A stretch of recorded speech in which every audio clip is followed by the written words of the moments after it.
63%. Hey, mine's exactly that too. Kidding me?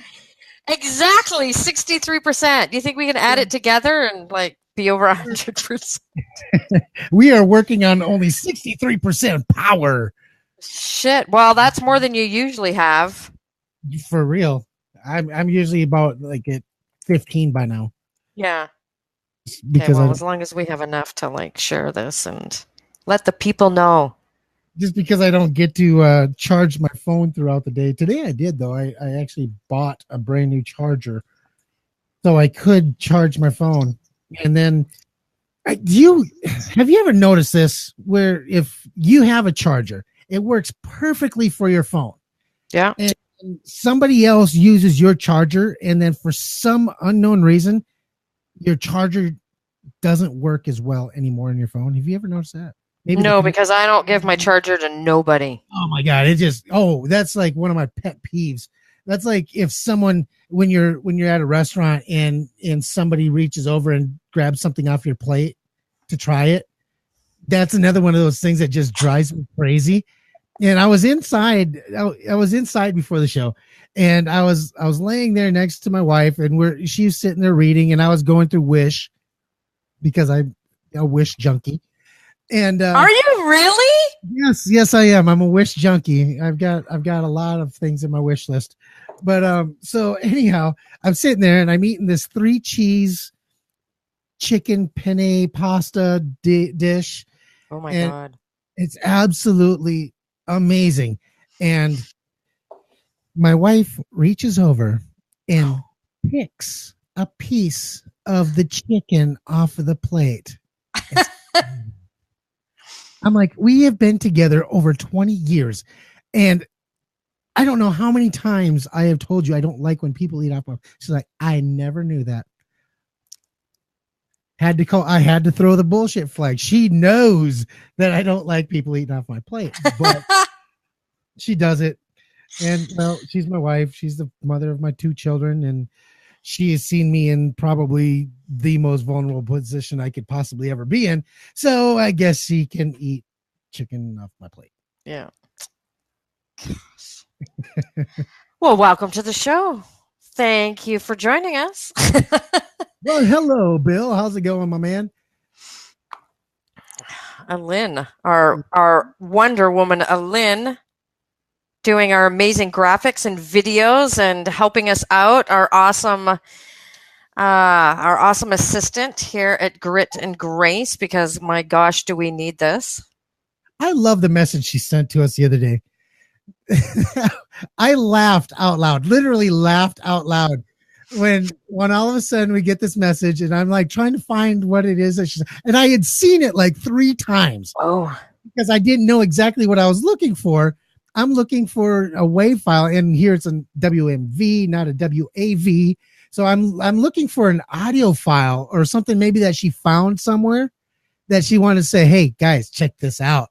You know, maybe talk about this type of thing, right? Yeah. So that's what I'm looking for. And I'm like, I was like the tech dummy all over again. I couldn't figure out what the hell I was supposed to be looking for.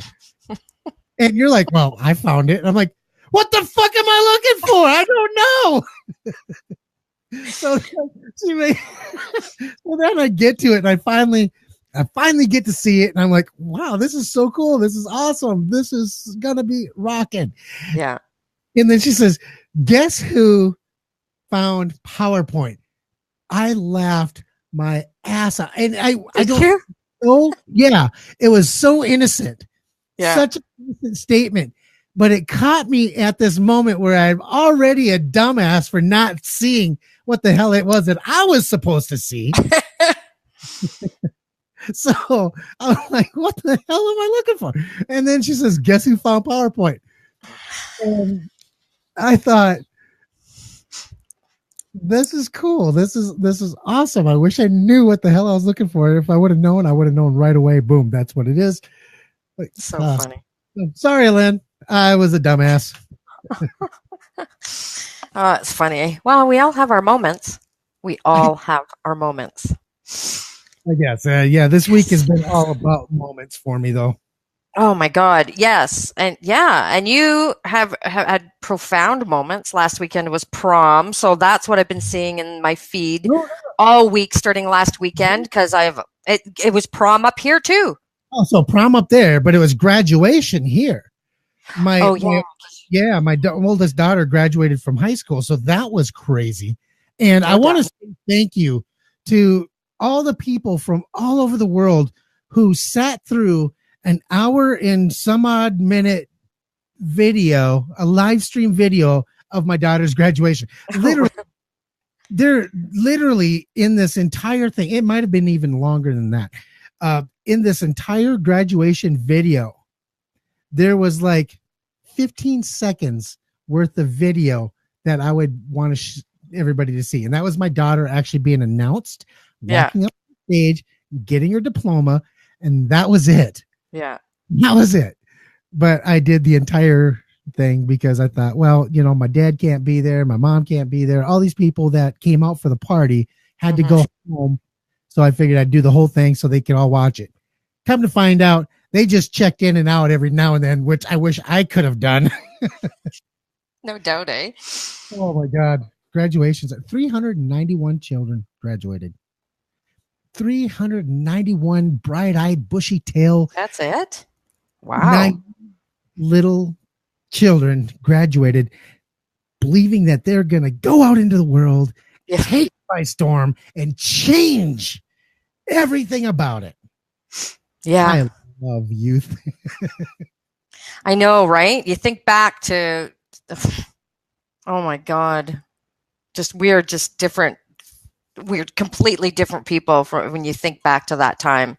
Yeah, you definitely have that idea that, woohoo, like I am an adult now and this is it. This is like clear sailing. Like, do you remember the first time you thought my opinion matters? Yeah. You remember that? You're an adult. You're out of high school. My opinion matters. Yeah. Okay. Yeah. It's a rude awakening. Those are the easiest times of your life. Easiest times. Speaking of time, and this is the reason why I was kind of leaning on the time thing. We are going to be talking about time management. What do we do with our time? How do we manage our time? What is it about time that stresses us out? What is it about time that can go by so fast, but at the same time, I mean, literally at the same time, drag on and on and on? Oh, yeah. That makes you want to poke your eyes out with a fork. Yeah. I know, right? Like that 18 years, all that time that was spent from my daughter being born until she graduated from high school, it flew by in a blink. But that hour and some odd minute, I swear to God, I relived 18 years in that 1 hour. It was so no doubt, eh? The torture. That's the final torture that parents have to go through. I think they could make it better. I believe they can make it better if they would have someone come up and announce the names. Seriously, if they had like an MC, like somebody funny that knows, yeah, amp it up, yeah, it would have gone by so much better. Sort of like a roast, but like not as mean. Right. Yeah. That would be more interesting for sure. It would have been more interesting. Anyway, it's like those kids' movies that have the adult jokes to keep the adults entertained. Yeah. While they have to drag their kids to the movies. It's that's funny because my daughter wanted to go to this movie so bad. It was some Rock Johnson movie, a kids movie. It was actually a kids movie. The Rock was in it? Yeah, The Rock was in it. Oh, like recent? Not very recent. This was a while ago, back when she was still kind of young. Oh, okay. Just kind of getting into movies. Oh, forget it. I'm not going to know that. About the same time that Vin Diesel was doing his kids' movies and all that kind of stuff. So anyways, she wanted me to go to this movie, take her to this movie. So I took her to the movie and she fell asleep. But I was thoroughly entertained by the adult humor in this movie. I was like glued to the movie. And I wish I could remember which movie it was because I know everybody out there would be like, I know exactly what No, it wasn't Jumanji. It was something similar, but not Jumanji. No, that's too new. Anyway, sorry. I digress again. Anyway, I know so I've done the same thing. My kid fall asleep, but I'm like killing myself laughing. Oh, yeah. Oh well. I know. They totally make them for us. Totally. But yeah, you're right about time flying. I was sitting with my son last night and I'm looking at him and I'm like, what happened? Like, and he just looks at me. He goes, what? I go, you were just little. Like you were just little, like cuddling next to me. And now look at you. And I'm rubbing his hair and he gets this funny smirk on his face. And I got to say, that's the nice thing. Like he's 17 years old, but we can have like he'll still let me hug him and I'll grab his hand and he'll let me hold on to his hand. And I think he likes that, right? Still. So that's nice. But yeah, it's like, well, shit, when did that happen? Like when did we stop going to the park? And when did you stop like believing everything I said was like right? And start having like your own thoughts. When did you stop getting pizza and chocolate cake and chocolate ice cream all over your face when you eat? Yeah. It's crazy how that just is like one day they're little tiny kids and all they can think of is playing or doing something and pleasing you, because that's really what they're trying to do. Is they're trying to please you. Yeah. You get to a point where now they're not kids anymore and they could give a shit less if they please you. Well, I gotta say I'm pretty lucky though. My son's pretty good. He knows and he's learned this sort of well. Like if I get pissed off, next thing you know, like he's doing the dishes. Oh, come on. He's trying to please you. Oh my God. That kid is a gold. He's like good. He's got that down. Like one time I was so mad I just went and laid on my bed. I was like, we came home, I was pissed off. I'm like, I'm going to lay down. Like I'm hot and tired. Oh, I could hear he was doing the dishes and I'm like, that boy, he's a good boy. He's a good, and then so he's out tonight at his friend's house and I'm like, well damn, what am I going to do? You're not going to hear to like refill my coffee for me while I'm doing my show. And he goes, well, take my cup warmer thing, because he uses it for science experiments so it doesn't get too hot. And I'm like, good idea. He pulls that out for me. He goes, pour yourself 2 cups. You got one, pour the other one and put it on the heat warmer for you right next to pulls. Oh, wow. Man. I'm a good boy. Okay, so my kids aren't that good. My oldest is out with her boyfriend and her sister right now. They're good kids. You have good, yes, you have good kids. Extremely lucky to have such good kids. Mm-hmm. I can honestly say I've never had to worry about my daughters going out and doing stupid things. They're not the kind of kids that want to go hang out late at night. They've always respected curfew, and they've broke curfew a couple times because every kid does. Oh, yeah, it's just part of life. It's got to happen. But at the same time, they've really never stepped out of line. My youngest daughter has pressed her luck a few times just to play, just to see how far she could go. And that's normal. But she's been safe about it, if that makes any sense. Yeah. Yeah, time's a fucker, isn't it? It's a fucker. Yeah. So some people got a good handle on it. I'm better with it. I've found my way, and that I want to hear from other people. And, and this is again, like our show isn't about telling people how to do things and that this is the way you should do things. We all bring shit up to put it out there and talk about it and share what we do and our spin on it. And again, that's what this is. We know that there's the time management gurus and all of that and the courses. And that's a big deal because that's something we all deal with is time.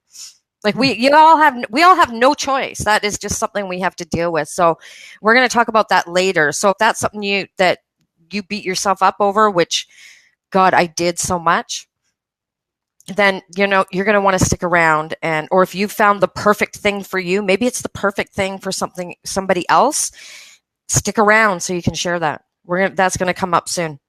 definitely share your opinions on it. Even before, if you have, maybe you have to duck out a little early, and you want to share something about time management that you think that is important for us to talk about. Please share that out, and Yeah. love to be able to discuss that. You know, the thing about time is we all have the same amount, but some people have learned how to use that time and make it seem like they have way more than the rest of us. And we're going to talk about some of those ways coming up later. So, yeah, Heather says kids growing up too fast makes me feel really old. You know, I don't know about that. I don't know if it makes me feel old or if it makes me feel energized, because I know they're closer to being out of the house where I can go ahead and start doing some of the things that I want to do without having to worry about whether or not the kids want to do it too or whatever, you know. And now that they're older and they're out doing their own thing, it's kind of cool too. So anyhow, so this is the part of the show where we love to just kind of just riff, just talk about whatever, talk to the audience, kind of play around, do what we do. Maybe talk about our days or weeks or months or years. No, we're not going to get into that again. Right. Anyway. Yeah, no. But yeah, I've had a really kind of wonky week. We were just kind of discussing that before we got on here. My computer was acting weird when I got started tonight. Plans going to hell, all this kind of stuff. And okay, you know as well as I know, I'm not the woo-woo guy, but we've had that discussion over and over and over. Yeah. But I watched this horoscope or horrible scope, whatever you want to call them, about what's going on, you know, for Aries, because, you know, we're both Aries. So I kind of wanted to, I just wanted to check it out. See what it, ever since you had that reading or whatever it was that you did with that one gal. Yeah. I was curious. I was curious. So I went and I looked at my horrible scope, and this month is supposed to be the month. I want to say it's like it's like, God, King of Cups or Queen of Cups or something like that. It's supposed to be a really good one. I can't remember now. I wish I would have watched it again. Anyways, this month meaning what? May or June? May. May was supposed to be the month where we start reaping the rewards of all the things that we've done up to this point. Okay. I gotta call bullshit. Big surprise. Yeah, I didn't reap any rewards. In fact, if anything, my reading card should have been the Jester, because it's like every time it was like 2 steps forward, 3-4 steps back all month. Man, that's shitty. Yeah. For example, we're putting siding on a house. We get the siding on the house. We get it all tied in. Windows are leaking. Shit. So we got to go back and tear the siding off the freaking house so we can address the windows leaking. We address the windows leaking, put the siding back on the house. A couple days go by, windows are still leaking. Son of a bitch. Still leaking. So we got to go back. We got to tear the siding off the house again. Remember, 2 steps forward, 4 steps back. So now this time when we tear it off, we've already done all this extraneous work on the damn window to get it to stop leaking. Yeah. Now we got to tear all that out too. That's the second, third step going backwards. We got to tear all this stuff off so we can expose the window to see where it's leaking from. Get it all back together. Last night, I get a phone call. Guess what? Oh, shit. Fucking windows leaking again. Oh, my God. What's the deal? So this time, I had made the comment to the guy a while ago. You know, the leaks may be coming from the roof and then coming down, you know, running down the top and then going down, you know, the rafters and then going down the wall, coming out the window where there's access to the, you know, where it can get out. Yeah. No. That can't happen. That's not possible. I've been a roofing guy blah, blah, blah, this, that, and the other. Long story short, I get up there tonight and I sell them on a $600 roof repair job. So, hey, it was the roof. It was the roof the entire time. 3 steps forward. Hopefully this doesn't screw me up. We're going into June, new month, better month. It's got to go. It's got to work. Well, we're still in the second quarter, so I don't know if it was a fresh quarter. But you know what? This year actually has been like that all year for you. Yeah, it has been. Really? It really, really has been. Like you've had some major awesome stuff, but then you've had some really shitty stuff. Yeah. So actually this year has been like that for you. It's so been a very eventful year. And I do this to myself, I think. I really do. Because I think so. Well, I want to live to a point. I want to live a lifestyle that makes me happy, that people around can enjoy as well. Yeah. And to do that, sometimes you have to take risks. And sometimes those risks don't pay off. True. But getting arrested, I don't think was one of those helpful things. No. That was that's not one of the taking the risks to make life better for people. Yeah, no. And by the way, the results on that all came back. It got dropped. Oh yeah. Yeah. I did get a reckless driving ticket because I did move to the left. I forgot. And then turn to the right. So they had to give me something. They're not. Of course. They're not just going to let me go. But the judge looked at what my blood alcohol level was, and I didn't go to court. My lawyer went to court for me. He said the judge looked at your blood alcohol level, kind of laughed a little bit, and said, "Get this out of my face." Dismissed. So no DUI, no jail time, no loss. Well, we knew that, but still, it's a freaky thing. Yeah, it cost me a ton of money. That now I've got to recover that. All those costs and stuff like that. So, but I did still get a reckless driving ticket. So they still did hit me for an additional $450. Yeah. So, it's that 2 steps ahead and 4 steps back. That's been your year, really. Yeah. So it's got to change. It's got to change. There's only so much. And I don't even look at it all as bad stuff. I mean, no, it's not. It's not. It's just stuff. But I don't think it will change because your vibe, your energy is life is interesting. There's always stories. And so if things like that stopped, then you wouldn't have any stories to tell. That's true. So it's not going to stop. So there's the woo-woo aspect. There's the woo-woo explanation. And everybody I love good stories. So I don't necessarily always like being part of the story. But since I was part of that story, it is what it is. Yeah. Things happen. Things do happen, and you can only look at it one of 2 ways. You can say, hey, they happened to me, or they happened because of me. I like to think they happened because of me. I made the decision. I caused the problem. Exactly. Therefore, it didn't happen to me. It happened because of me. However, I would like to have less of those because of me. Unless they're good stories. Yes, they're because of you.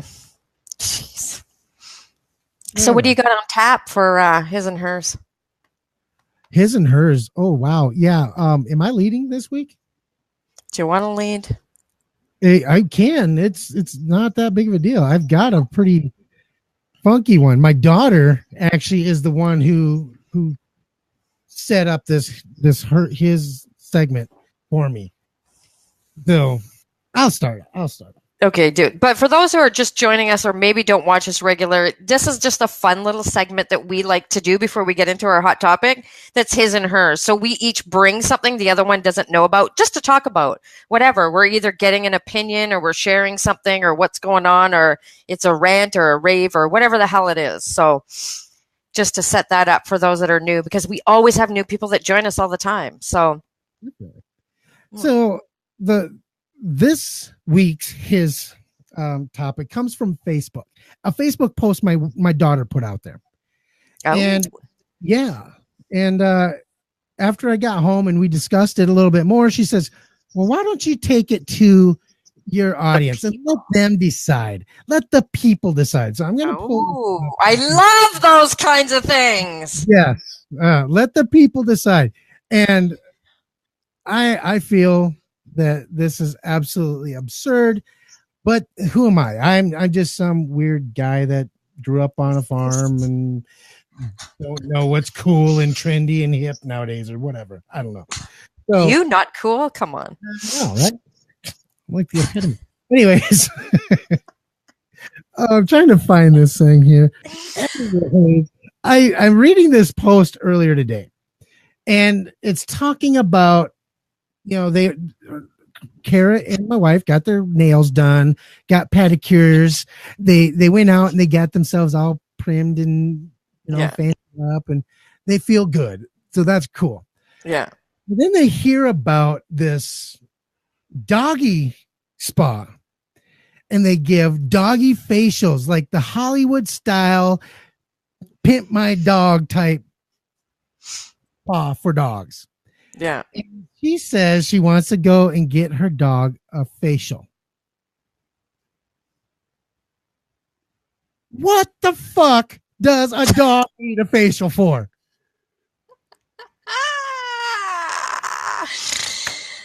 Oh my God.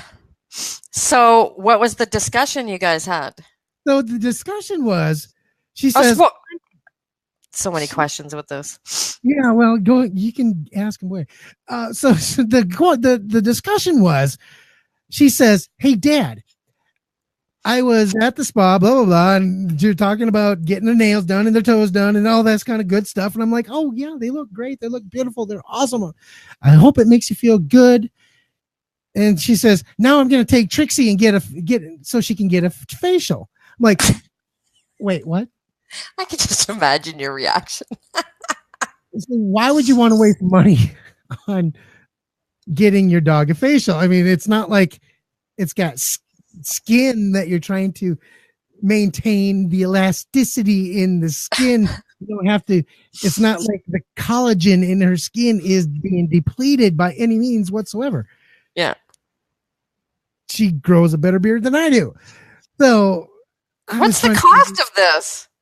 I didn't even ask. I did. Oh. If it's even any cost would be ridiculous, basically. $1, it's too much. So she's like, "Well, I'm going to do it." I said, "Why would you do that?" She goes, "Because I want Fox or Trixie to feel pretty." What the? And you'll know that because. Right. Exactly. So she wants to get the dog's nails trimmed, and she wants to get the dog's nails painted. Oh, I've seen that. Give the dog a facial. This is a short hair wiener dog. The only thing you could do to really for this poor dog. I mean, it's a dog that looks like a dick with legs. You can't do a whole lot with this dog. So what was I want to know what was the feedback on the Facebook post for this? I can't find it. But that was the whole thing, though. It's just like, well, take it to your audience. What do they think? So, audience, what do you think? Would you take your dog or cat or whatever animal you happen to have? Hell, it could be a llama for all I care. Would you take your animal in to get a facial at a salon, a Hollywood style salon for dogs or cats or llamas or whatever you have? That's my question. She says if everybody says yes, then she's going to do it, and she don't care what I say. And if no, then she'll just It says, found a new pet groomer. Should I get the bath or should I add the facial as well? She's been pretty stressed lately, and she needs to feel pretty. And so, is there comments on this post? One. And it is. It's probably Add the- yours. Fuck no. No, it's from some young lady. I'm not going to mention her name because she's No. 18, and I don't do that kind of stuff. When it's irrelevant. Right. Who she is. And she says, add the facial. Oh. Oh. Yeah. Wow. Well, yes, it is a money grab. Almost everything is a money grab. You know what? Our audience is going to say no, because that is the difference of age. Maturity. It's totally good financial decisions. Totally. I think I think that's crazy because you have no way of getting any feedback, So Heather says, hell no, grooming is one thing, but seriously, a facial for a dog? No.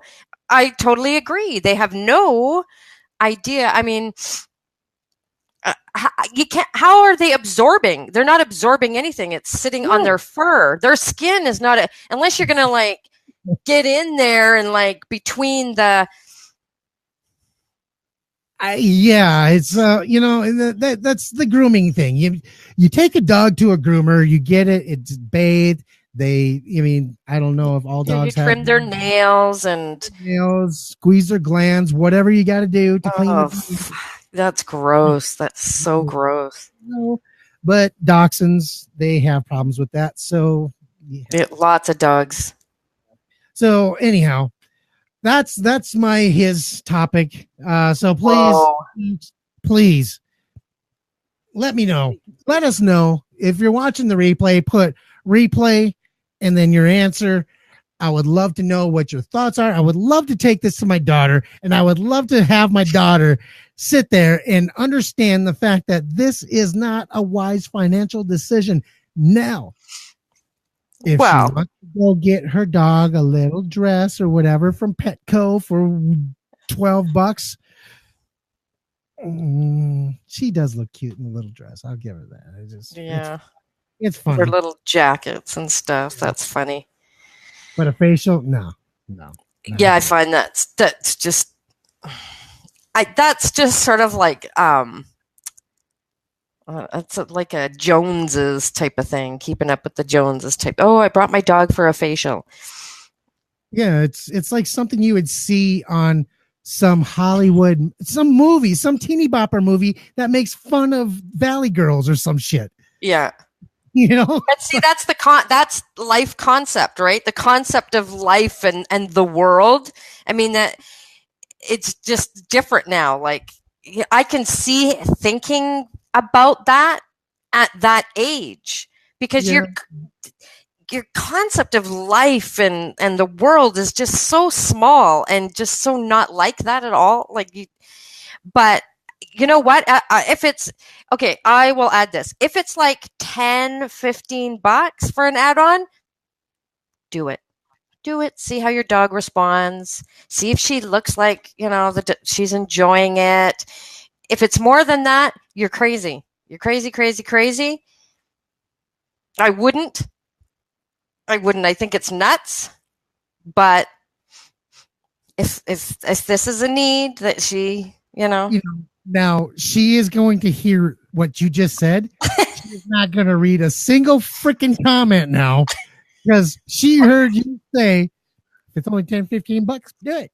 She's going to hear those 5 or 6 words, and anything else anybody else has to say is nothing. Mute. It's done. So let me just say this. Like father, like daughter. Right? Probably. It's a story to tell. Yeah, it'll be a story to tell. Anyhow. It's a story to tell, right? Oh no, Lynn, she understands the value. She paid her college already. She was in a car accident. She had received a settlement for it, so she paid for her college education in cash. So she understands the value of money, and she understands what was important first. So there you go. But facial for a dog. Well, let me just go on record by saying I think that's the most That's the stupidest thing ever. I think if you can fall for that, like what else can you fall for? But in the spirit of, I don't know, having a story to tell, if it's, a very small amount. Okay. Okay, here's the thing. I can take the hose out. I can make a mud puddle. I can scoop up some mud, slap it on the dog's face, hit it again with the sprayer. Good to go. Good to go. There's mud mask. Mud mask facial. There you go. Free of charge.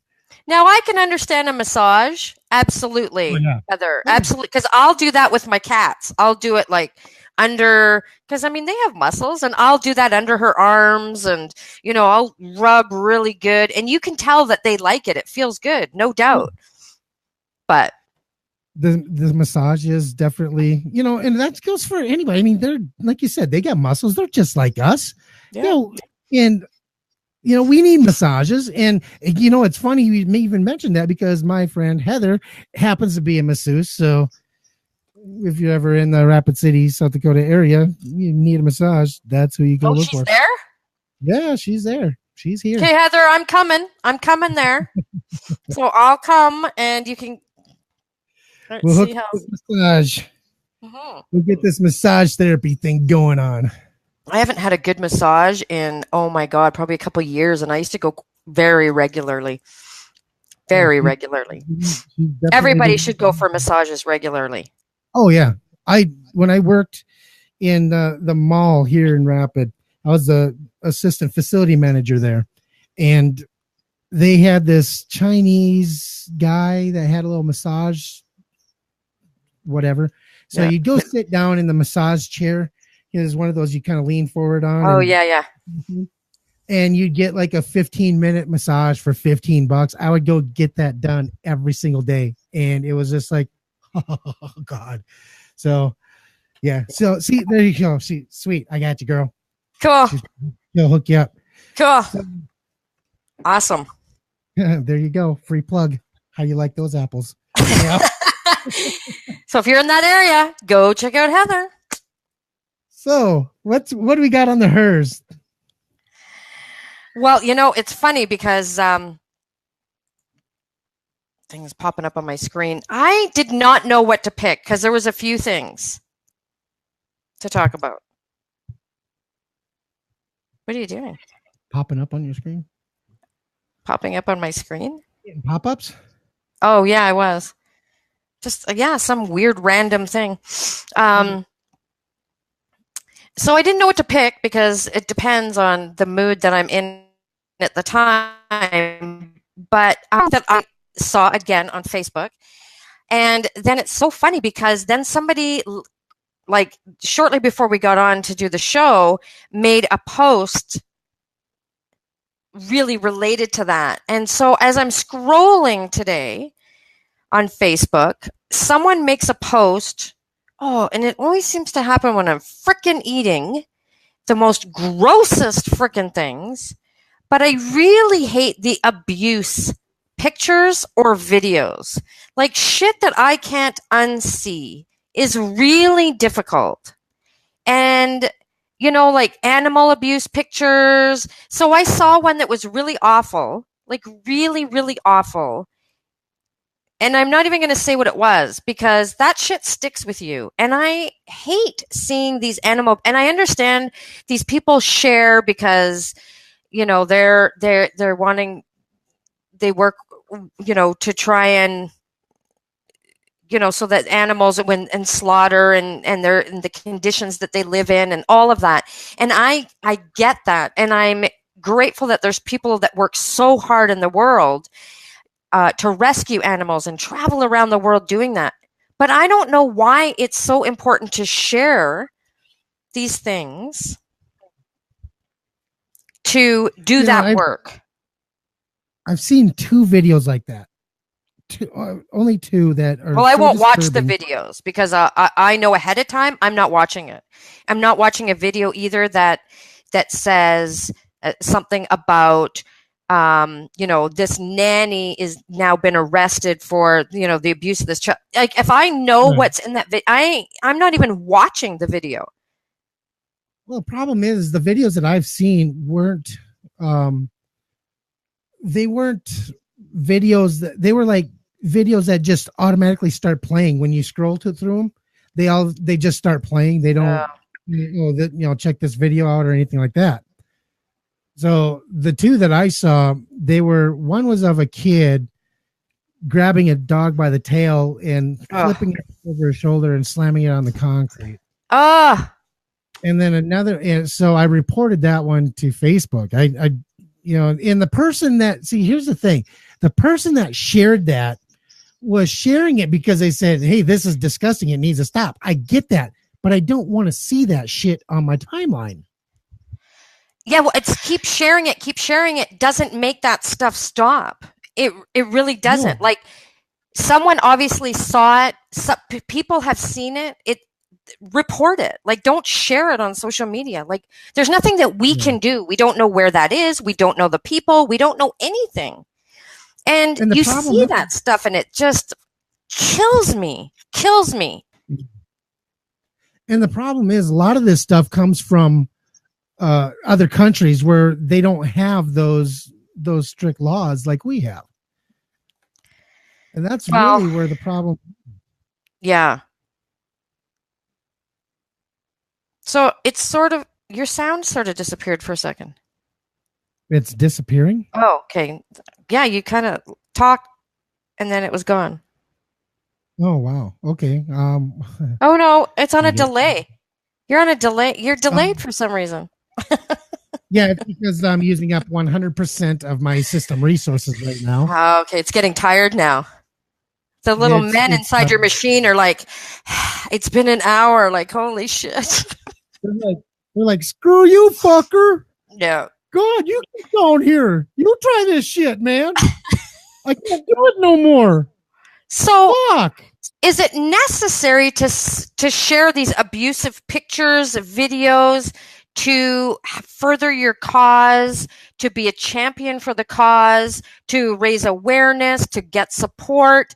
Like, is it necessary to see people who have abused animals or people that are abusing children? Like, I don't, they share it and then it's like, this needs to stop. Okay, but you sharing it on social media and me seeing it, and for some people, it's extremely triggering. And I don't understand how that, like, why? Why? It really bothers. And then I guess someone that had posted it just before we got on air tonight had made a post about that. And I thought, okay, well, that's what I'm going to talk about then, because I saw an awful post today. And then just before we get on, and I'm thinking, what am I going to bring up for my hers topic? And then that just seemed to kind of confirm it, because she was really pissed off. And I thought, yeah, exactly. I don't know, like, why. So I will unfollow that person if they share a lot of that stuff, or I report it, or you can determine, I want to see less of this type of thing in my feed, right? If you click on those 3 little dots of somebody's post, it'll give you choices of what you can do. But why? Yeah. Why is we all need to, like, it's so awful. I love how you can actually mute them, though. So you can kind of put them in your own little Facebook jail, if you will. Like, where you won't see their stuff for like 30 days. I know. Isn't that the best thing that Facebook created? Was like putting people to sleep for 30 days. Right. You're in my Facebook jail, bitch. How do you like being Bubba's now? Exactly. Sorry. I got a little overexcited there. Sorry. Exactly. It's so gut-wrenching to see that. I mean, those commercials on TV where the children are starving, it's like those, right? Please donate. Look, children are starving. Like, I have to change the channel. Like, like there isn't enough in the world. And I know that they play on emotions, and look, if you can see, then you'll donate. Then maybe, be more creative. Don't show that stuff, because that is really difficult for some people. Like, so difficult. So that is my hers. Like, I'm just wondering, like, does everybody feel the same way? Do they, or if you're an advocate for animal abuse and animal rights, like, do you share things like that? Why do you share things like that? I mean, I think we all know that animal abuse goes on. I think we all know that child abuse exists, that parents and nannies and all of these and daycare providers, and we know that that exists. Yeah, we do know it, but unfortunately, a lot of people just still. It's not my problem, not my circus, not my monkeys. I'm gonna just keep my head down and keep on doing my own thing. It's sad, but that's the way people see a lot of things. Yeah, yeah. I scroll as fast as I can. Once I get a little glimpse of that it's that kind of post, I just kind of like close my eyes and I just scroll really fast past it. Like and if I see it a lot from the same person, then I'll put them to sleep, or I'll, tell Facebook that I want to see less shit like this. Say hello to my Facebook Bubba. That's right. Yeah, exactly, Heather. You know what? The thing is, I can't even help watching this. All it does is make me feel like shit, and I can't help. I can't help that particular instance. So, yeah, and like you said, you can't unsee it once you see it. Like that picture that I saw today, every once in a while will come into my head, and I think, oh my God. And then I think, what is the matter with people? Why is there people like this in the world that can do things like that? Anyway, that's we need to like get people to stop doing that shit. Like report that. Like tell Facebook you don't want to see that shit. Why do they allow that? I guess we need to report those things. We do. We definitely need to start reporting that kind of stuff. Like I said, I reported those videos to Facebook. I didn't think that they're appropriate. I didn't think it was anything that anybody else would really want to see. So I did. I reported that post to Facebook, and then they do whatever Facebook does, and hopefully they at least explain to them why they deleted the post, because a lot of times Facebook won't ban somebody. They won't put them in Facebook jail or anything like that. Just out of a report, but they will remove the post. They'll take it down. Yeah. So, and I mean, Facebook will take something away because there was a little bit of music for copyright things, but yet, they'll allow stuff like that on. Like, anyway. Like if you can't unsee it, like that's the hard thing, is like you can't unsee that shit. It's like catching your parents have sex. You can't unsee things like that. Wow. Anyway. I've never actually seen that. Well, I didn't either, but I can imagine like. Oh, I wouldn't even want to try to imagine. That's kind of sad that you would say that. I already knew the moments. I don't need to see it. Anyway. I don't need to see it. I heard it. That shit really fucked me up. Damn them. It's like, as soon as you have kids, like you lose all cool factor. Do you ever think about that sometimes and go, people are like, there's humans that are now looking at me and I'm thinking I'm pretty cool. And there are now humans looking at me going, you're so lame.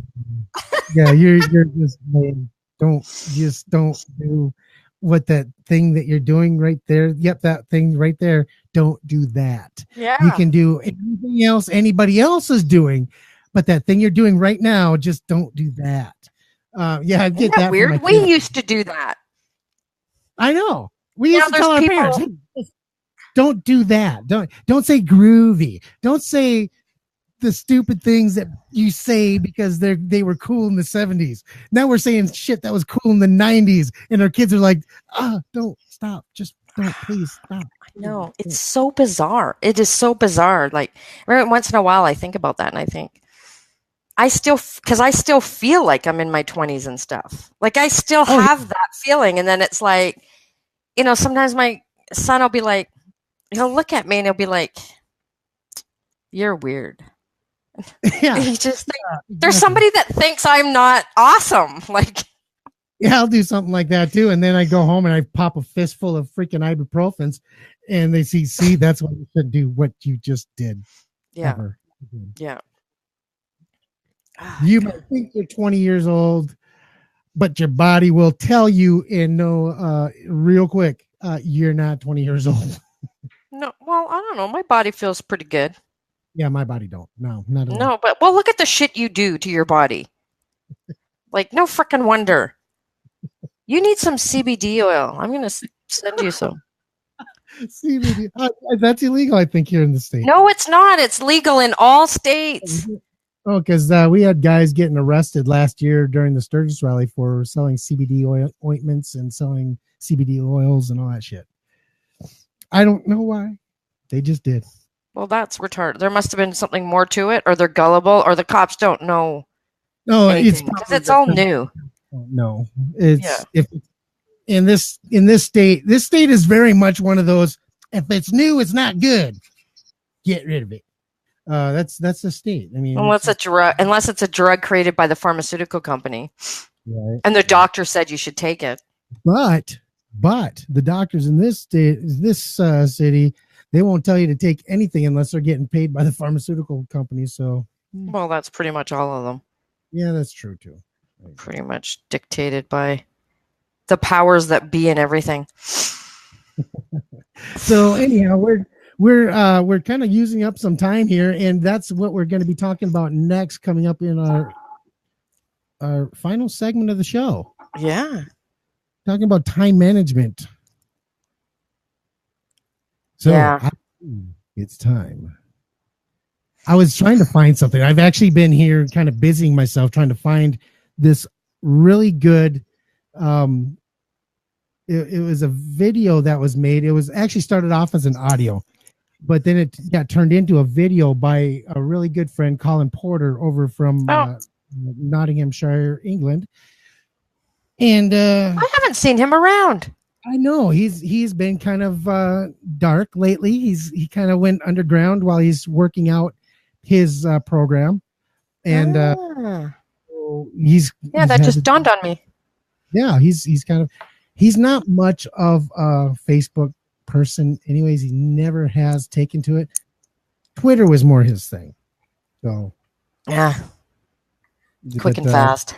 Quick and fast. Him and another friend from the East Coast, Mr. Mario Leone, they've been working out some stuff on their program. So cool.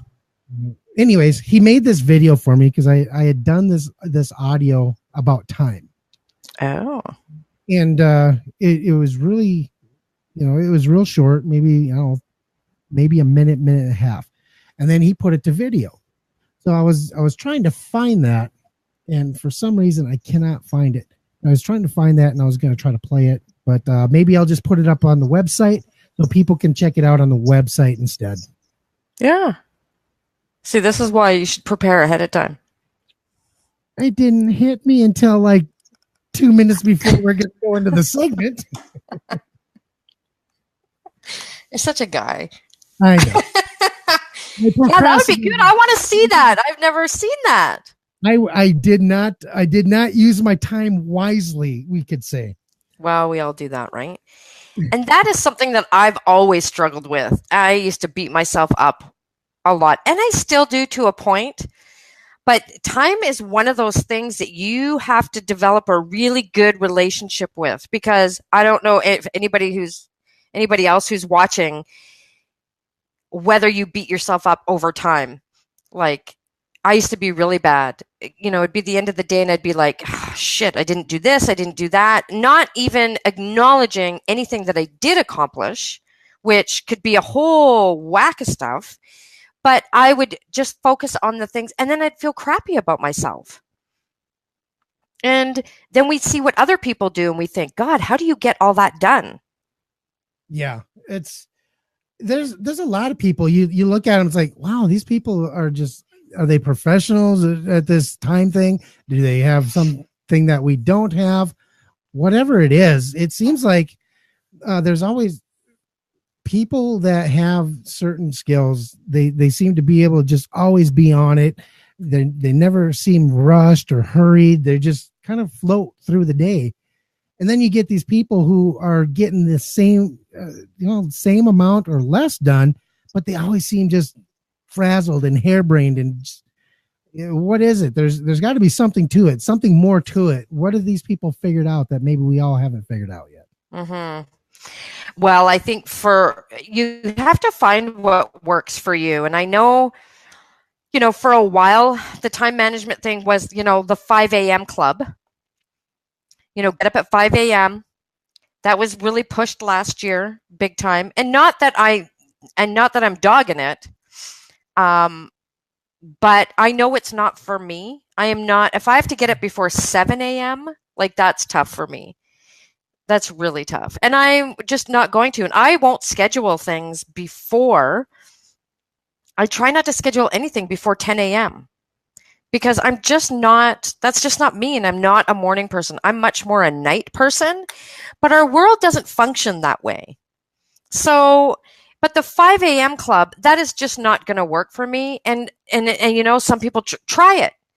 Some people, they are like, oh my God, it's changed my life. And then I know some who they get up at 3 or 4 a.m. Like I haven't even gone to bed yet. And I've got they're on the East Coast and they're like, good morning. And I'm like, holy shit, I haven't even ended my day yet. And they're on fire and ready to go. And if that works for you, great. Like that. But I see some people that struggle trying to be the 5 a.m. person and they're not. Then stop. Don't do it.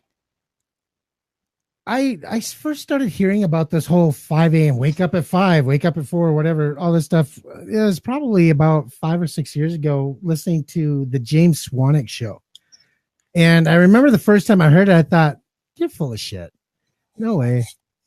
And so I did it for a while. I would get up at 4 o'clock in the morning. I'd go to the gym, shower at the gym. I'd go back to work, or I'd go to work. And it seemed fine. It was okay. I actually didn't feel too bad about it. And then after doing that for about, I think I did it for 30 days. And I was just, holy crap. I know. Holy crap. What the hell was that? There, a pop-up. I had a pop-up too. A real my God. Freak the crap out of me, man. Me too. So anyways, after 30 days, what happened? So after 30 days, I crashed. I literally crashed because I was waking up at 4 o'clock in the morning. I was going to the gym, and then I would do my entire day's worth of work. I'd get done. I still would have more work to do after work. So I would come home and I would do all the stuff I do at home. Then I just crashed. I couldn't help it. I was going to bed still at 10, 11, 12 o'clock at night. So I was only doing 3 hours of sleep. What they don't tell you so much is these people that are waking up at 4 o'clock in the morning and I'm knocking out this amazing shit. They're not telling you that they're going to bed at 8 o'clock at night. That's right. And I get a lot of my best work done after 10 o'clock. Me too. So there you go. If you're that person who works good as a night owl, that 4 a.m. wake up shit isn't gonna work. That's right, and that's the thing that I've always, that we're always telling people, that's not necessarily the thing that you need to do. You have to find what works for you. And I'd be like, okay, tonight I'm going to go to bed early. And you just can't. And yeah, I'll go to bed late, get up in the morning because I have to get up early. And then it's like, oh my God, okay, I'm going to go to bed earlier tonight. But you just can't. And if you're just that type of person, you just can't do it. And yeah, all of a sudden you get brilliant ideas at 10 o'clock at night. I'll start ripping apart closets and reorganizing and get energized. I mean, I've seen myself at midnight, cleaning out my kitchen cupboards and or I don't know, doing something, getting some brilliant idea. See, yeah, we picked like the perfect assistant who's also a night owl. And we're all in like each of the time zones. I'm Pacific, you're Mountain, she's Eastern. It's great. We could like reach everybody, but You need a central time person. That's right. Wow. But that's the thing. Like, you got to find what works for you. But so what's really interesting about this article that I shared with you is this compound time. And I think this could be something. So as I'm reading through these 6 hacks, I could see how I could be someone that would get frustrated because they seem like you're really slowing down. So did you look at these? Because I was like, but I can understand them and I can see them. And I could see some that I would definitely implement and some I know for sure, but it's one of those things that, because I'm a go, go, go, it's hard for me to slow down.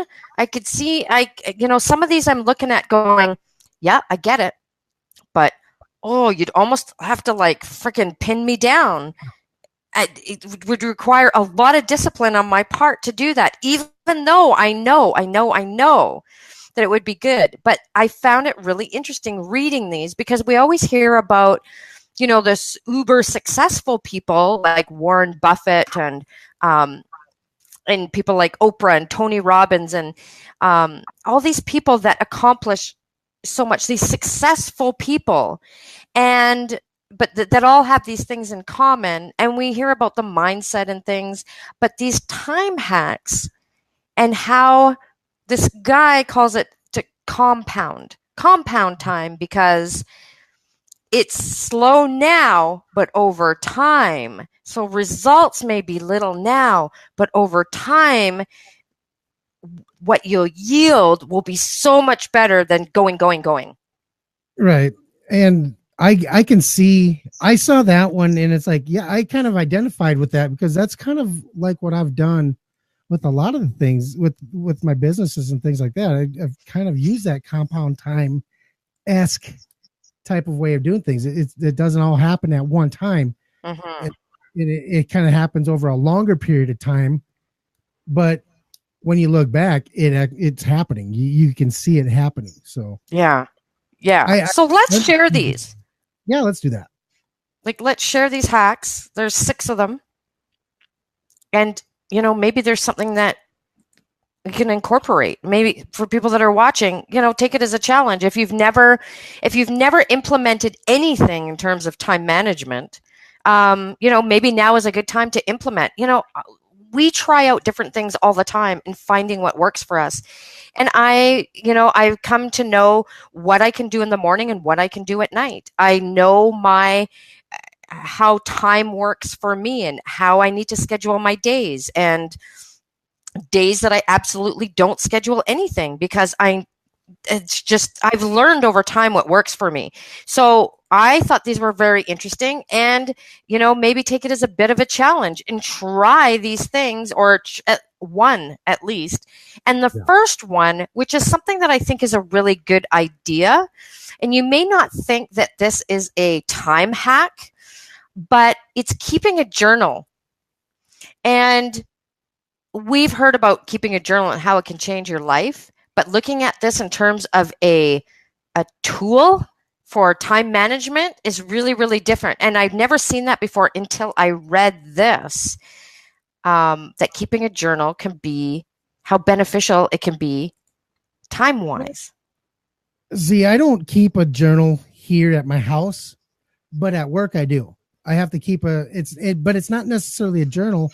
It's well, it is. When you break it down, what it is a journal, but it's basically a list of events that happen throughout the day at work, and it helps you kind of break down what you've done, what you spent the most time on, what you spent the least time on, and it can be used to be able to help make things more efficient, make processes more efficient.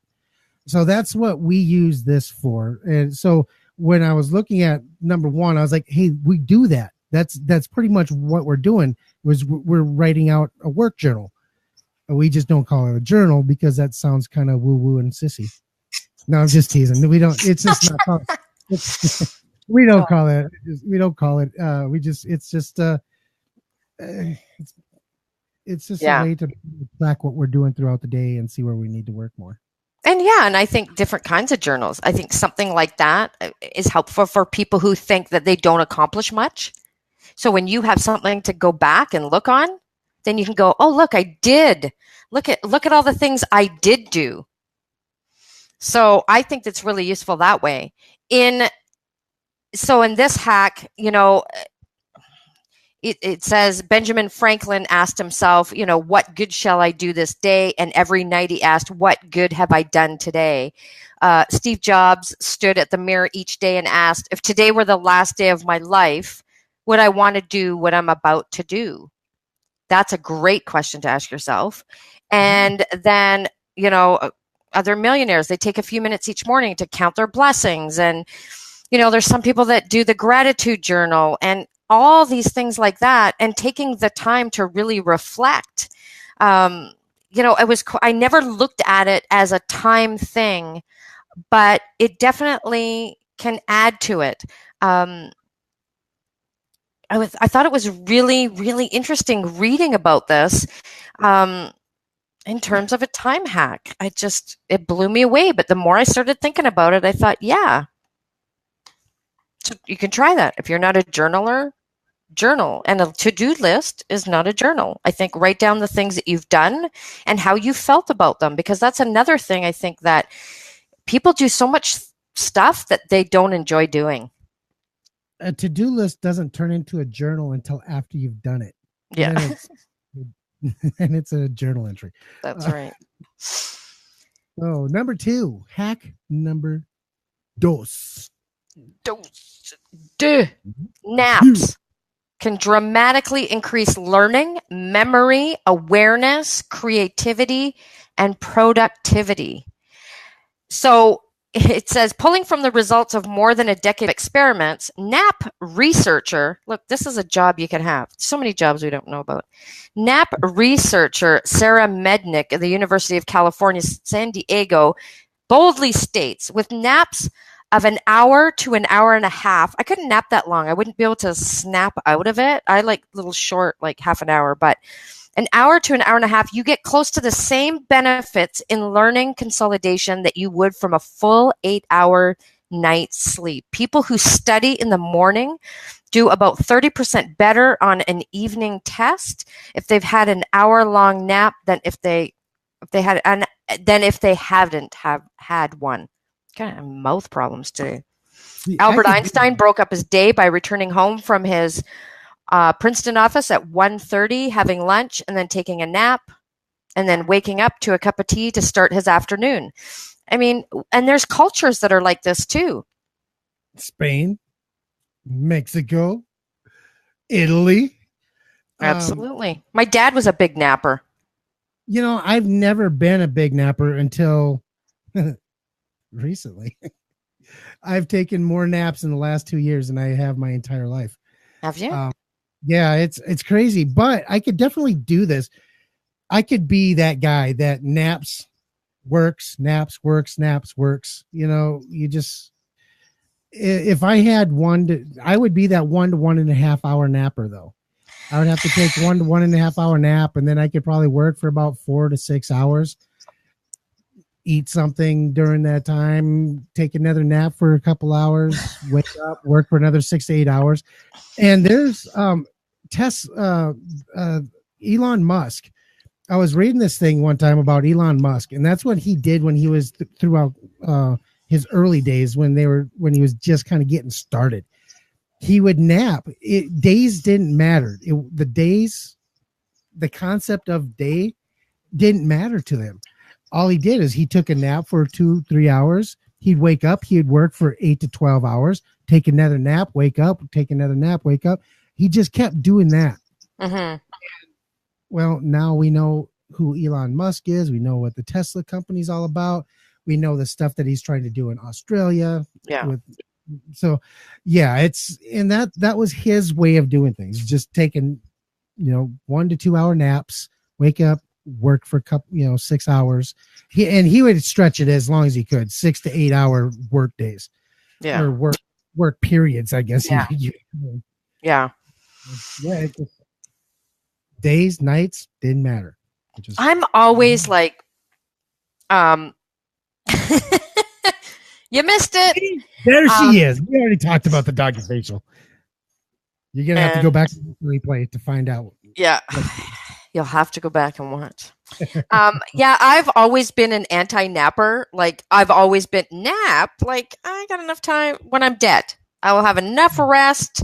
Like, what kind of a wimp are you to nap? But maybe it's a getting older thing, wiser thing. I don't know. But the times that I have had naps, we'll call it wiser because we don't like the O word. We don't like the O word on this show. Yeah, the O word. Well, it depends which O word. Well, that's true. O word. But I've come to appreciate, but I've also come to understand. I think you got to know what kind of napper you are. I am not. If I nap for an hour, that's too much for me. I'll wake up and I'll look at the time and I'll be like, whoa. And then then I'll fall asleep again because I'm so tired. I'm just so stuck in that sleep mode. And I can't. Like, then it takes me like hours to like wake up again. Like, so I know I'm a 20 to 30 minute max napper. I can have a good nap and I can get up and feel refreshed like right away. Yeah, well, see, while Lynn's getting her quickie in, I'm going for the long haul. I am the 1 to 1.5 hour napper, and I absolutely love it. I wake up refreshed. I wake up ready to rock and roll, and yeah, I like it. It's the way it's. You don't find it hard to like wake up, like? Huh? No, I groggy. But I found if I wake up in the morning, I like to have a cup of coffee just to kind of get that spark going. Yeah. But when I wake up in the afternoon, I have to have a glass of water. Very different reason. I don't know if it's just the hydration, whatever it is, but a glass of water does that for me in the afternoon. So wow. See, it's always good to see what works. That's why you've got to listen to yourself. You have to. Yeah, even a 10-minute nap. My dad was a big napper, and cat nap. But then a cat nap, look at how long cats freaking sleep. So I don't know what the hell. 10 to 15 minute naps piss me off. Because it's a tease. God, it just pisses me off because right about then, I'm one of those people that when I close my eyes, I can be sleeping within seconds. Literally. Wow. So when I close my eyes and I fall asleep, I get damn near into my daughter. I'm a 4-hour napper. I can get into dream mode in REM sleep really fast. So if I'm having a great dream, 10 minutes is not long enough to be able to be part of this, whatever's going on. I wake up just pissy and just ready to rip the face off of whoever just woke me up. Wow. Not having it. I hope your family knows this. Oh yeah, they know that. They know. They don't care. If there's something that needs to be done 10 minutes after I fall asleep, they're waking my ass up and I'm doing whatever they want me to do. Poor dads. That's funny. 4-hour napper. And she's not lying. She is absolutely a 4-hour napper. But I think with teens though, that's normal. Like that's normal. But yeah, I couldn't nap that long. I'm too groggy. Like I just cannot drag my butt. I just can't. I can't do it. So, find what works for you. If, and we read about, all the successful people. Thomas Edison napped for up to 3 hours per day. Winston Churchill considered his late afternoon nap non-negotiable. JFK ate his lunch in bed before, taking a 1 to 2 hour nap. Other people swear by it. Leonardo da Vinci, Napoleon Bonaparte, Ronald Reagan, Lyndon B. Johnson, all of those, Margaret Thatcher. Like, Yeah. like naps are a thing, and because it helps with your cognitive function, and modern science confirms that napping makes us not only more productive, hello, isn't that what we want to accomplish things, but also more creative. And I think that, especially as a small business owner, this is what we need to be competitive, to stand out, to feel good in the work that we do. We want to be creative, and maybe that's maybe if you've never believed in naps, try it. We're all for trying things. So that's hack number 2. Just don't try doggy facials. Anyway, going on to hack number 3. Number 3, only 15 minutes of walking per day can work wonders. So top performers also build exercise into their daily routine. Now, I am not, I don't like exercise. I don't understand people who jog. I don't get that. I'd rather do something and get exercise, but even only 15 minutes a day, get outside, move, breathe some fresh air. It makes you feel much better. Charles Darwin went on 2 walks a day, one at noon and one at 4 after a midday meal. Beethoven, he'd go for vigorous walks, carrying his pencil and sheets of music, and because he got creative. Charles Dickens, all of these people that we hear about that have accomplished amazing things, get outside. Just get outside, walk for 15 minutes, get the blood moving. Another thing that you never would have thought about that would benefit you time-wise in the long run of things that you can accomplish. So now we have scientific data proving that, taking a walk refreshes the mind and body, increases creativity. It can even extend your life. In one 12-year study of adults over 65, walking for 50 minutes a day reduced mortality by 22%. So there you go. But they still died. Yeah, that's right. Just slowed down the process. So there you go. Like, even just getting out, but we know that moving around, and that's why they have those stand-up desks and shit, which I would like, because I do think better when I'm standing. Yeah. Do you find that? I think a lot of when I'm standing. I don't know if I think better, but I think a lot. Usually it's, God, I wish I could sit the fuck down. But I've seen them. I've used them. I used to do my show standing up, and we all hear when we do these shows and stuff like that. One of the first things they say is stand up, because it stretches out the diaphragm and it makes you sound better. And I found that I got the same exact sound when I sat on a higher chair, like on a bar stool. I got the same tone than if I was sitting down in a low chair and trying to talk. Really? So, yeah, because there's no back on this bar stool, so it forces me to have to sit straight up. So it gives me the same effect as standing up. Well, that ass down. Yeah, I've heard the same thing too, and I find the same thing. But I think it's more interesting to go outside and walk and change your scenery. So see, I noticed this. So I quit smoking like over 2 months ago now. The smoking was my pull me away and go outside. So now I don't do that. And I do find that makes a difference. I don't step away from my computer as much. So I don't know what the hell you're doing, but yeah, I was looking at, I had something going on over. Nice close up of your shoulder there.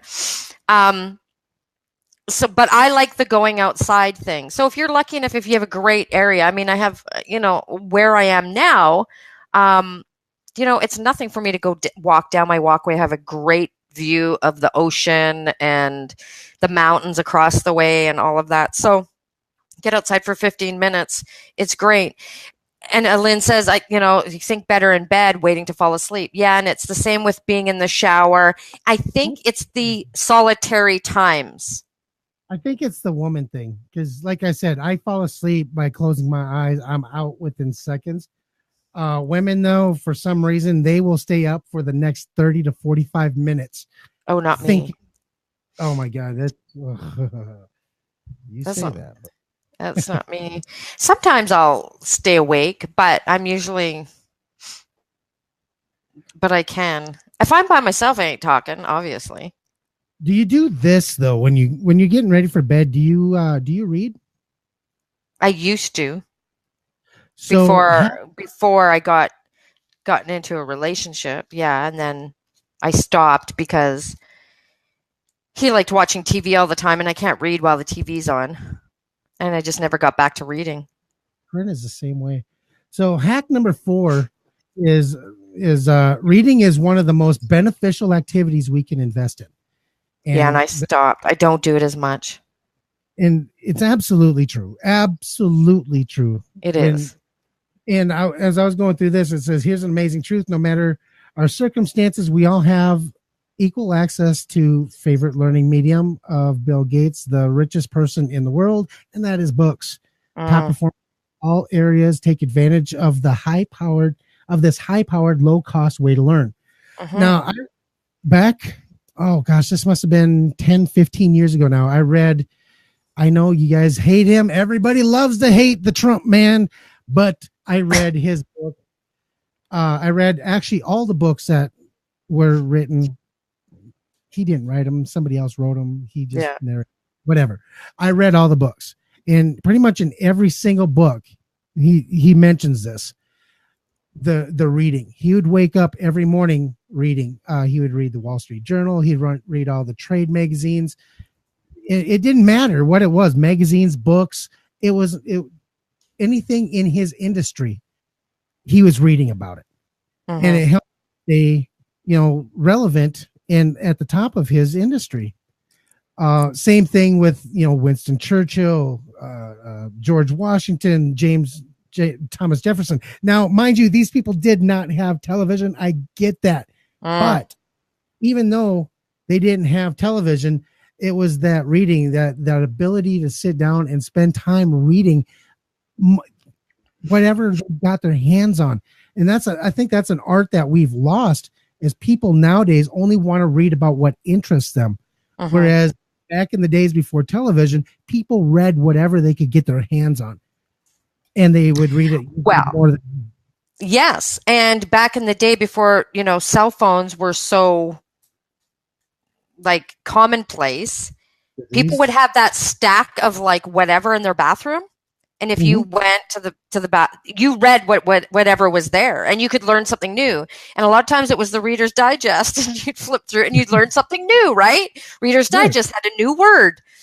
So, but we don't do that anymore. We're on your phones, and you're looking at the stuff that you've curated to come up, rather than just taking the chance on learning something new and Yeah. what happens to be there.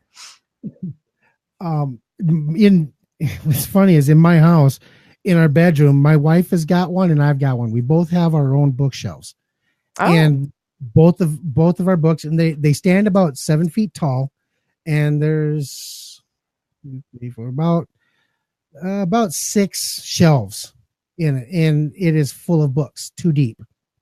Not just one row of books like in a library, but stacked back to back, too deep wow. shelves. And that's real. I was never big on reading when I was a kid, but the older I got, the more I enjoyed reading, and the more I Oh. enjoyed reading. And my daughters, my youngest daughter, Cassidy, she reads at over 500 words a minute. She literally reads a book a day. A Wow. book a day. Corinne, my wife, is the same way. She will read a book a day. Wow. Um, Sometimes even 2 books a day, depending on how many pages. So that's our household, though. That's the way we That's kind of. awesome. So I learned to enjoy reading basically by laying in bed next to her yelling at me, "Turn the TV off. I can't read." So Mm. I started reading next to her, and that's how I developed that habit. See, and I just stopped reading and put my book down because the TV was overpowering. And I hated that because I always looked forward to going to bed and reading. Yeah. And that is something that, I mean, I still read, but it's not the same. It's not as often. I mean, I read articles and I read different things to keep up on, the industry that we're in, but to hold a book and read a book, and I'm not one to listen to books. I don't like that. I tried it. I'm not an Audible person. Like I subscribed, I got like 30 days free. I got my 2 free books through Audible and I fall asleep. And I'm like, no, I want to hold a book in my hand. Yeah. That excitement of going to the bookstore or getting a book from Amazon and opening that book. I like to make notes. So I know that I can't listen to books. Like I can't. And I don't want to put it on a reader either. That's not, because that's like reading on my computer. I want a book. I see, and I like reading on my iPad. Yeah. Just because the program that I got, and I can't remember the name of it, but the program that I got to read my books on, I can actually scribble in the margin. Yeah, okay. That would be okay. I got this little pen thing, and yeah, I would just kind of like use the 2 fingers to swipe it over to the margin, and you can write your notes and things. That's cool. You can highlight stuff in it. Okay, so that works then. So I really like my iPad because it's just everything that I want. I can learn. I can open up what's the name of that damn app? LinkedIn shared. Anyways, but reading, yeah, but it's people's slides, basically people's slides from SlideShare or whatever it's called. Okay. So people do their talks or whatever, and then they put their slides up so other people can read them and stuff like that. I love reading through those things. You learn so much from those things. You do. I know, I miss it. Oh, I was such a reader, and I had to get rid of so many books when I moved. When the house sold and I moved, it killed me to get rid of some books. But I did keep some real cherished books, but yeah, I miss it. I wish that yeah, and that's the thing where you think you're busy, and it's one of those things that stop and take the time. And I do once in a while, but it's not regular enough. And so this is a great reminder for me that again, it's good for the memory. It de-stresses.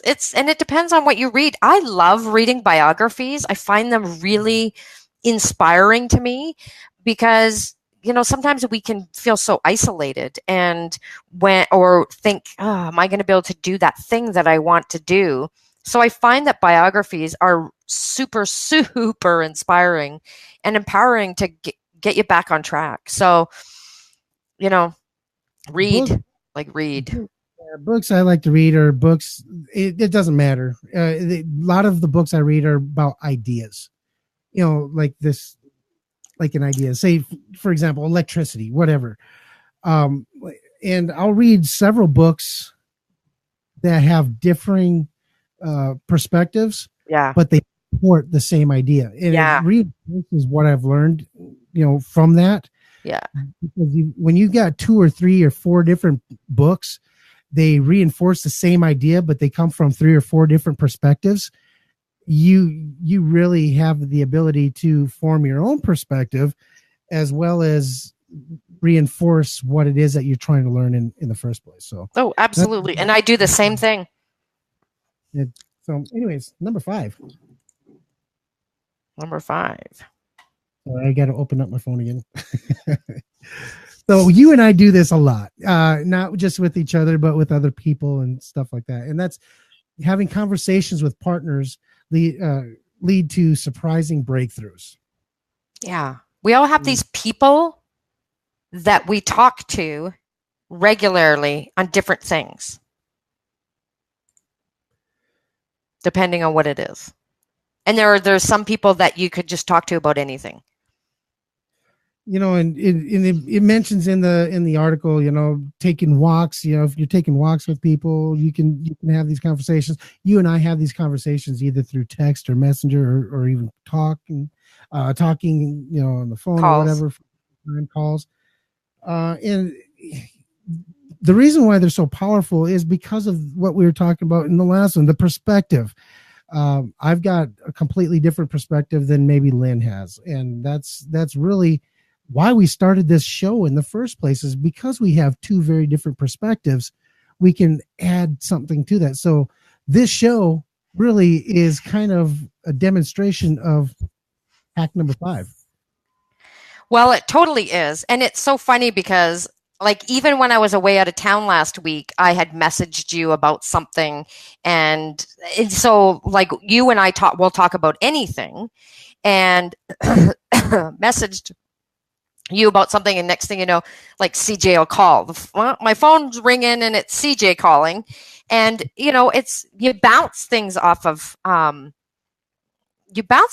each other, because you don't always, you know, sometimes you wonder, like, or you second guess yourself, or you know, sometimes you could be in a mood and you could be like, am I getting too riled up over something, or am I missing something, or what's the deal? So, you know, that's so useful to see something in a different way. So I love that. I can, like, message CJ and freaking ringer, and, you know, then we're on the phone and we're talking, and you work through something, and then you get an idea. And so, yeah, I mean, we've had a lot of good ideas on stuff, and stuff has come out of, I mean, stuff that you never would think of in a million years if you're just sitting there alone trying to figure something out. Yeah. And then somebody says something, and it's not even directly what comes up. It's someone says something and it just lights that fuse, and then eventually it kind of, oh, hey, what if this?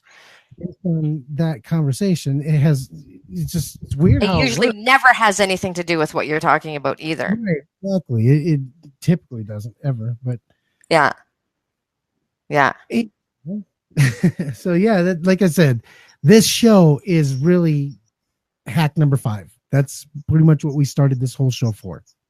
It is. Yeah. You got to talk to people and get different perspectives, and because you can easily get into your own bubble. So, you know, you find maybe it's just that one person that you can talk about to things, or you have different people for different things. Maybe you have one's a friend, a confidant, one's a business partner, one's a whatever it is. But yeah, that's a constant. That's probably my favorite. And you know what? I totally see that as a time hack, because that helps you in so many ways. Yeah. I totally see that as a, you know, compound time thing. You could be keeping yourself for months trying to figure out this answer to this one problem, and you could have a conversation with somebody and you could have it figured out in 10 minutes. Yeah. It's definitely probably one of the biggest time hacks, I think, on this list. So. And not even something that you would think. That's what I liked about this. I was reading through it going, whoa, this is different than any other time management stuff. Because I usually stay away from time management stuff, because there is no one way for everybody. There just isn't. So I will shy away from things like that. But when I saw this, I'm like, oh, okay, the compound time. Okay, what is the deal with this? As I'm reading through this, I'm like, okay, yeah, we may not look at this as providing results, but man, there is something to this. Definitely. Yeah. So the final hack, last but not least, this is the one that when I read it, it was like, yep, they're talking about me. This one. Yeah, definitely. And that says success is a direct result of the number of experiments you perform. Mm. You know, and they asked, you know, everybody knows this one, you know, why, you know, the Thomas Edison one. You know, you failed 98 times and before you made the light bulb. And he said, no, I just found 98 ways not to make a light bulb. You know, it's that mindset is, you just got to throw it out there. You know, if you have an idea, you throw it out there. If it works, great. And if it doesn't work, well, you know, that's not the way to make that happen, but you're probably going to find something else. You find a different result. Scientists do this all the time. They create a hypothesis and they run all these different experiments. In those experiments, they find different things though. For example, penicillin was a mistake, but yet they had a hypothesis about something completely different, accidentally contaminated a petri dish, found out that this mold spore killed off that damn whatever was in the bacteria that was in that petri dish. And so even in your failures, you can find successes and create some amazing things. Well, shit, our show has been experiments in the way that things that we've tried and changing things up and seeing how it works. And oh yeah, I mean, this is definitely you all over it. And I have not been one to be like that because, you know, I'm like a recovering perfectionist and I still have those tendencies. So, I mean, you've been very helpful in that to me. That's just translated in other things, but yeah, it's to remember. Yeah, we're two sides of an Aries coin is what we are. Totally. Yeah. God. So, yeah. But yeah, the things that can come out of mistakes, absolutely. But there's so much pressure and things having to look perfect. And, you know, we see other people and we think they're perfect, but we don't see all the shit that they went through to get to where they are. Yeah. And that's the thing that you have to remind yourself of all the time. So when I read this too, this last one, I totally thought of you too. Like all the number of experiments you try out. I thought, yeah, oh, this is totally CJ. Absolutely. First time I ever heard this phrase was when I was listening to Tim Ferriss speak. And he said he was once asked, you know, what's it take to be an overnight success? And he said, well, 10 years. And absolutely right. It takes 10 years to be an overnight success. All that work, you can't imagine. He did a lot of experimentation in 10 years to become that overnight success. Yeah. Yeah.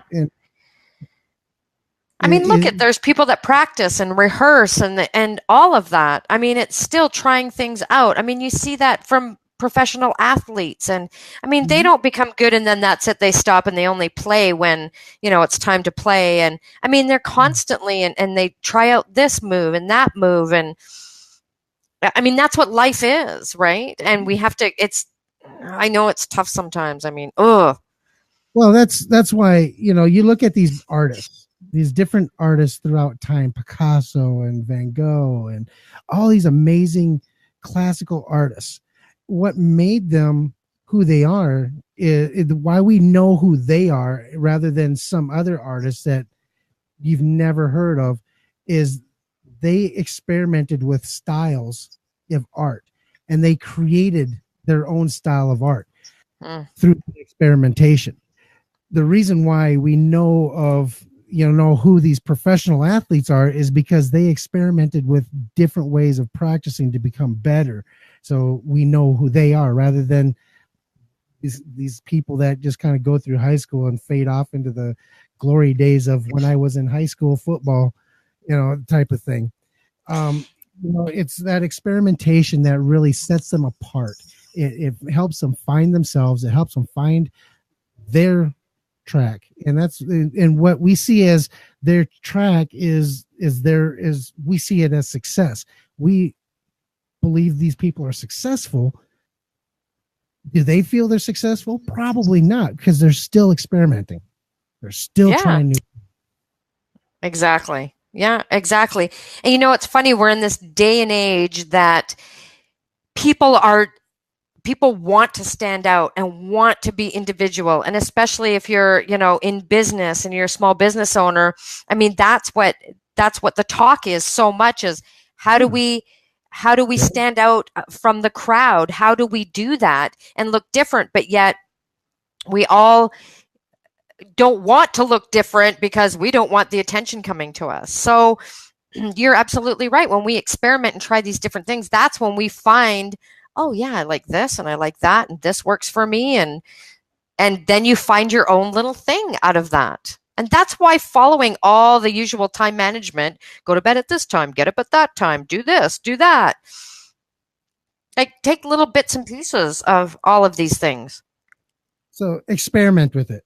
Yeah. Find what works for you. Find what doesn't work for you. Hey, and if you figure something out, if you have a time management hack of your own that just seems to make your day go a little bit smoother, please share it out. Get Yeah. over to the Facebook page at facebook.com/Grit and Grace TV. Get on over there and share it with everybody, because we would all love a little bit of smoothness in our day. I know I would. Mm. And you know what I love about these? They force you actually to slow down. And I think we don't normally see things, especially of making the most use of our time, of things of moving slowly in our day. But that's the whole thing of compound time, is doing these little things that are slower, but over time they benefit you so much more.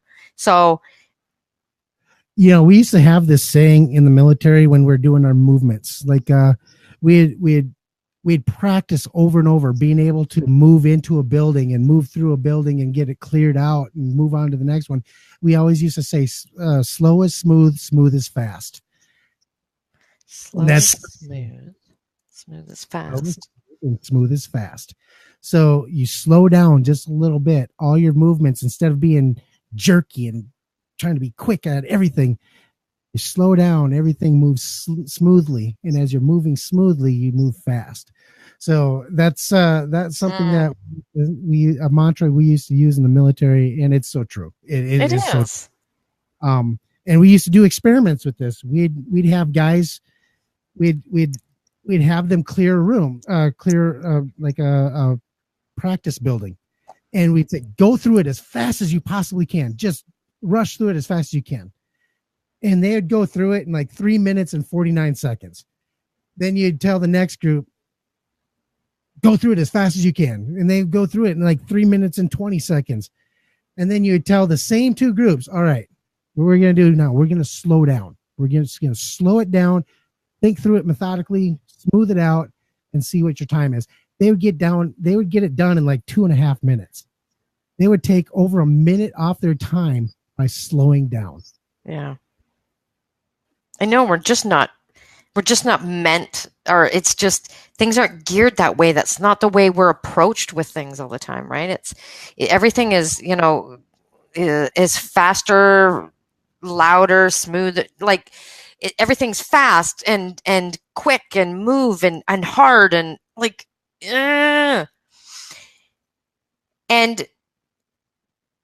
but you can still be that way, just in a different way. Right. That's the point. And that's awesome. He just brought me a slushie. From Sonic. It's awesome. Aren't you lucky? So yeah, I loved these. I loved these. And they, again, good reminder for me. I think we all, good reminder for me looking at this list going, yeah, I did those and I remember those and I remember what that did for me and why. We get off track, we get caught up, and don't you want to get a good return on investment in your time? Oh, definitely. I mean, shit, you could go, and then at the end of a certain period of time, and you're like, what the fuck just happened?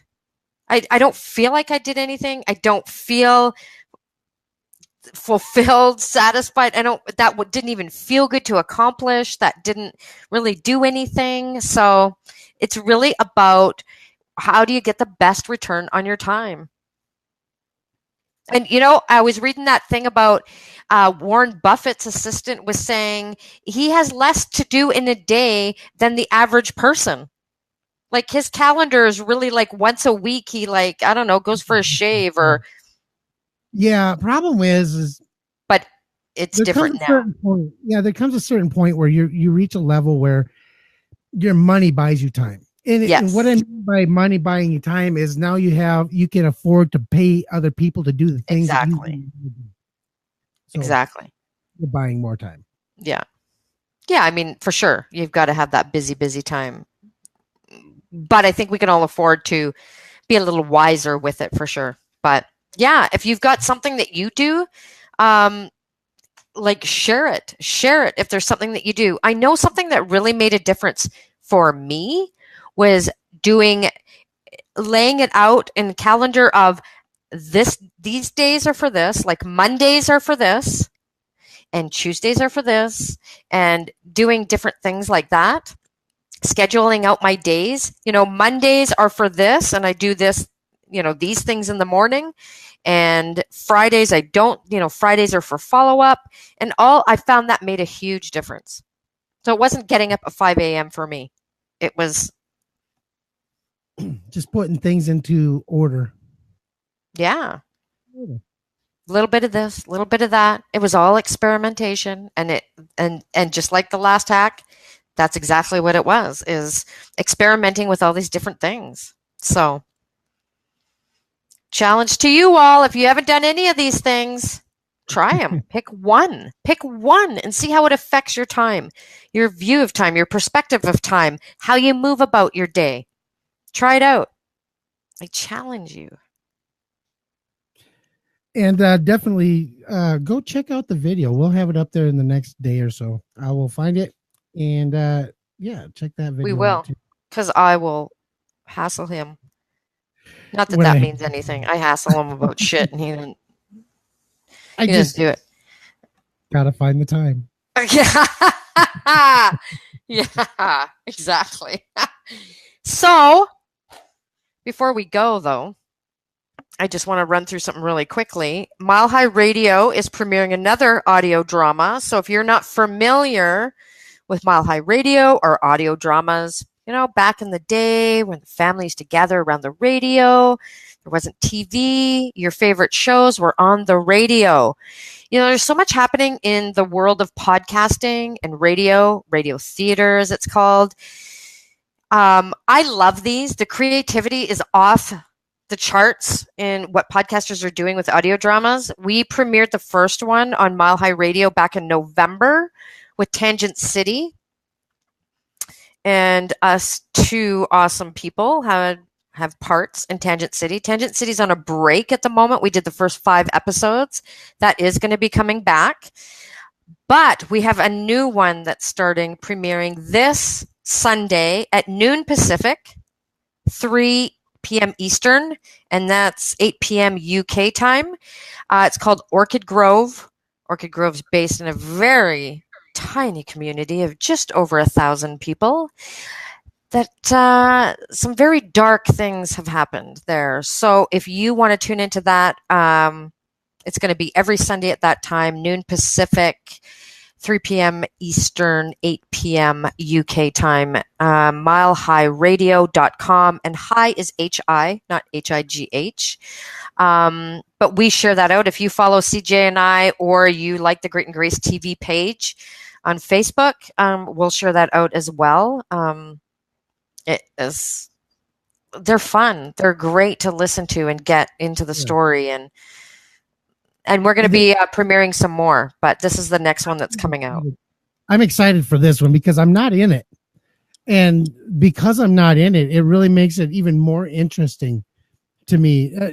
Don't get me wrong. I love being part of Tangent City. Yeah. I love being able to listen to it and to see how it comes together, because he does it in such a way that is so unique. And, with Orchid Grove, since I'm not a part of that project, I'm looking forward to just being a fan. I'm really loving the idea of just sitting back, being able to listen to it on a Sunday afternoon as I'm maybe making lunch or whatever. Yeah. So I'm pretty excited about this one. Yeah, I'm looking forward to it. And it's so funny. In Tangent City I play doctor, and in Orchid Grove I play a doctor. So I guess I'm just typecast now, right? Yeah, I'm typecast. See, that's why I had to stay out of Orchid Grove. I just couldn't do it. I couldn't be another car or another salesman. So I mean, they're not long episodes. They're going to be around 30 minutes. And so tune in. It's going to be every Sunday at that time, milehighradio.com. And you'll see it if you go. You'll see it on the schedule now. And I don't listen to them ahead of time. I listen to them with everybody else. So tune in. I'm glad we have another one to premiere, and there's others along the way as well too. So I'm actually going to start a fan fiction Facebook page for Orchid Grove. So guys, you got to get into this. You got to check it out, because that fan fiction site, Facebook page, Facebook group, we're gonna help this along. You guys could even get to be part of what comes out in Orchid Grove. Oh, there's just so much amazing stuff. So much amazing stuff going on. The creativity out there is unbelievable in the podcasting world. So I love showcasing all of this. You've got some amazing stuff coming up as well. I do. I got a new show starting in June. Well, actually, it's not starting in June. We're doing interviews in June. So we're not actually doing a live show. This is going to be audio only. So I'm kind of excited to go back to the audio side and just concentrate on the production value of the audio. Yeah. And I secured my very first I saw that. So he's a retired Navy SEAL, Don Shipley. If you Google this man, it'll blow your mind what this man has done. Not just in the Navy, but what he's done after. He has literally gone around the country calling out stolen valor on people who claim to be Navy SEALs who aren't. People do that? Yes. He is no bullshit, in your face, as raw and as real as it gets. Talk about a guy he's going to be solid, a solid beginning. And it only gets I've got some feelers out for some other amazing people. A couple of them are podcasters. I don't want to say their names yet because they haven't said one way or the other. Yeah. And I just don't want to jinx it. But Don Shipley though is going to be the first guy, interview out of the gate, and he's going to have some amazing stories. You know, he's Navy SEAL. How could they not have amazing stories? No doubt, right? If you listen, we're going to have to hunt you down and kill you because the stories that come out, you know, that's no, I mean, and here's the thing. I am sick and tired of people, of soldiers, sailors, Marines pulling this crybaby ass bullshit of, well, they weren't there, they wouldn't understand. Well, I think it's time to stop that bullshit. I think it's time to allow everybody the ability to either empathize with the people and with the military and what they went through, or you know, just we're more than intelligent enough to understand what's going on. Well, yeah, and I agree. I think there's a chasm there. It's like not fully integrated back into society because it's something I've experienced that you haven't, and like there's this thing there. So I love that you're taking that approach. It's that safety net of, well, I'm broken. You can't understand my problems. I'm broken. Feel sorry for me. I'm entitled to your what? Fuck that. Yeah. It's time to bring it out. Let these people tell the stories and let everybody who's listening decide whether or not they understand or not. You know what? You don't have to understand. We served our country, so you had the right not to have to understand. Not everybody should have to go through that. Well, I think you don't necessarily have to know or be there to feel compassion or whatever. Whatever it is. Yeah. You don't have to be there. Yeah. It's not Raw and Real. It's a totally different show. Nope. Yeah. Yeah. It's a whole new show called Full Combat Load. And there's actually a reason for the name, and I'm actually going to be doing an episode 1 where I explain the concept behind the name, what it is that I'm going to be doing, and all that kind of good stuff. And as of right, it was going to be on the Dangerous Grounds Network. Since I have recently pulled that away, it's no longer going to be on the Dangerous Ground Network. In fact, it's not going to be on any network at all as of right now. So I'm going to just put it out as a podcast and see where it goes from there. Well, I'd like to put it out. Well, there you go. Now it's on a network. I'd like to syndicate it. Like I think it'd be great to syndicate out on Mile High. If you'd like. Yeah, you know, and I think it's important. It's an important thing. I think it is. Tell the stories from the people's mouths who were there and let the people who want to hear those stories hear the real stories, not some powder puff movie version of the story, and not some trumped up anti-political bullshit that the media wants to spin it into. This is the real true blue story of the people that were right there, right from their mouth to your ears, for you to go take it as you will. And I love it. And hopefully, be entertained by it, be moved by it, be, Yeah. We're all humans. We want to hear. And I'm not just looking for American soldiers and sailors and Marines and all that. I'm not just looking for them. I'm looking for Canadians, whoever, wherever you are in the world. Military. I want your story. Cool. Served in the military in your country. I want your story. That's how I want to put it together. Connect them with CJ. If you know somebody or you are somebody, yeah, definitely. I think there'll be great stories. You know what? We're all humans.